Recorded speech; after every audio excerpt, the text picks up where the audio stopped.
Welcome to the Academy Awards preview video show, sponsored by Chapman Ford of Lancaster and Columbia. Two great locations serving you. I'm Eric Stark, the radio and TV columnist for the Sunday News, and I'm joined by Sunday News' live editor, Michael Long, who for 6 years now has put together his ideas of who's going to win Best Picture, Best Actor, Best Actress, and usually you go right into it. It sort of focuses on each of those categories. Yeah. This year, a little bit of a different spin. You sort of focused the attention on one particular actor, and that would be George Clooney. Why the attention to Clooney? Well, I was feeling a little nostalgic. I was looking at this year's movie, and I saw Clooney, and I was thinking back to 1995, that ER episode that like 50 million people watched, where he pulled the kid out of the drain pipe and stuck the pen in his neck and blew in it and saved his life.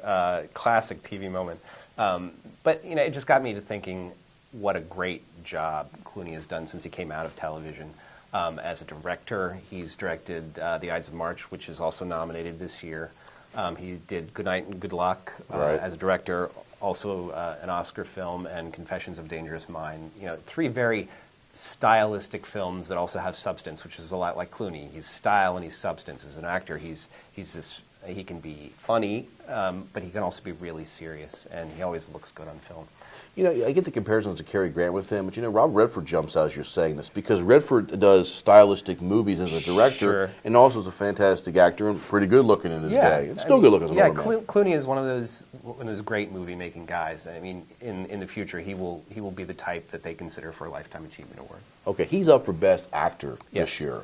Is he going to win this, or who? If he's not, who's going to get the nod? Well, he's up for The Descendants. He plays this jilted husband who has to raise his daughters while his wife is in a coma. Very, very intimate portrait, very serious role. He's one of two horses in the Best Actor race, and the other is Jean Dujardin. I'll let you say that name. Thank you. He's a French guy in a little Hollywood darling of a film called The Artist, which is about the silent movie era, and you know, Hollywood loves movies about movies. Well, they're patting themselves on the back. Right, and that's why Jean Dujardin is nominated here. As far as you know, whose performance is better, they're completely different animals. Jean Dujardin has to, you know, almost pantomime his acting at times to telegraph his emotions to the audience, whereas George Clooney is just, you know, this, you know, meaty role.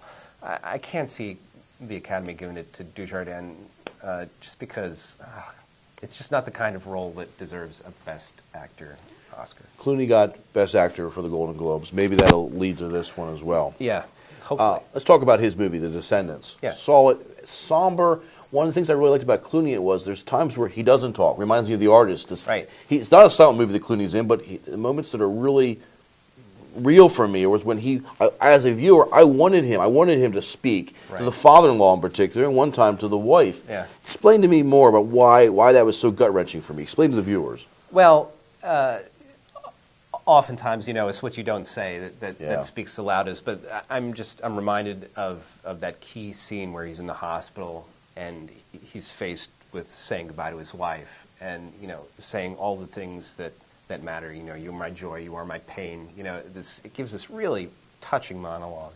I mean, that's the kind of thing you want to reward, you know, come Sunday. A little background: his wife was in a boating accident, has a coma, and while she's in a coma, he finds out that she's been cheating on him. So it pulls at you on lots of different emotional levels. I felt. Yes, great movie. The rest of the movie category, there are some really interesting movies in here, and I want to ask you: is this class as strong? I'm looking at last year's class: True Grit, Black Swan, King's Speech, The Fighter, Social Network. Yeah. Really strong class, I thought. It was one of the stronger Oscar fields.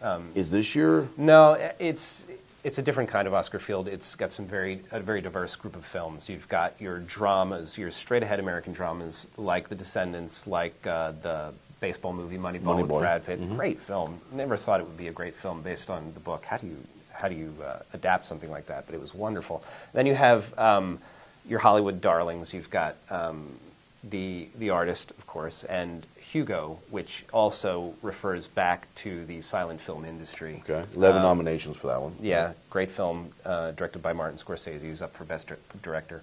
And then you also have Steven Spielberg's epic war film, War Horse, which will not win because it's exactly what he always does. He makes this great, big, sweeping, epic films, and Hollywood has come to expect it from him, which is that's why it won't win.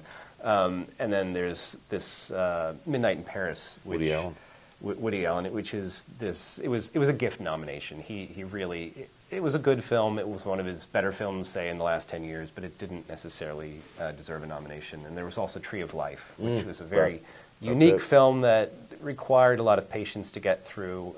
Rewarding if you did get through it, but I'm not sure all the Academy voters did.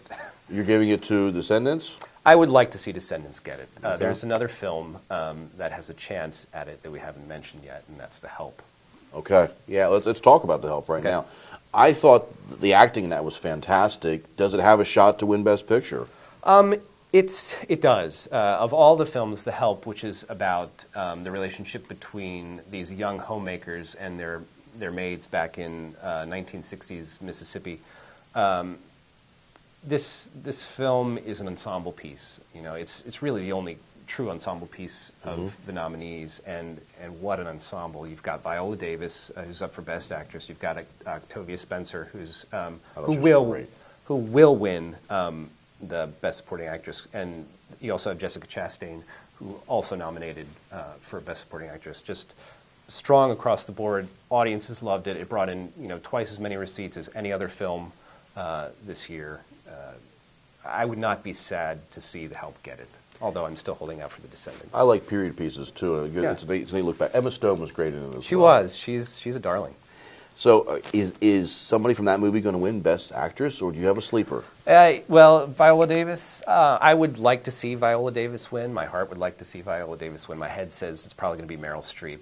She's been nominated 17 times. Wow, more than 17 times. Yeah, more than any other actor or actress. She's always right there in the front row. Susan Lucci of the Oscars. She is the Susan Lucci of the Oscars. She's only won twice. The last time was Sophie's Choice. Early 80s, or middle 80s, yeah. Wow, and this particular role, she's playing Margaret Thatcher in The Iron Lady.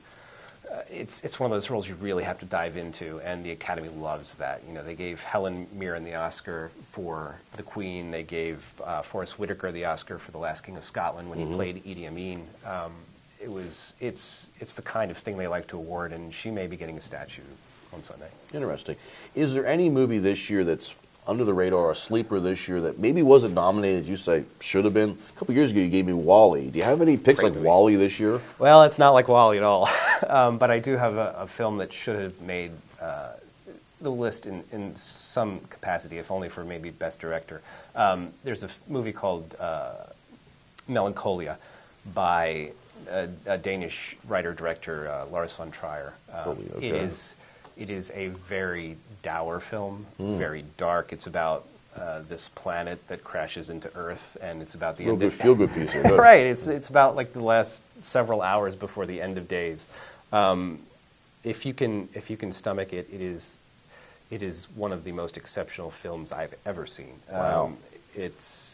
Lars von Trier should have been up for at least Best Director, and I think a lot of critics included this film in their top 10, and as I did, and I think it was a big oversight on the part of the Academy.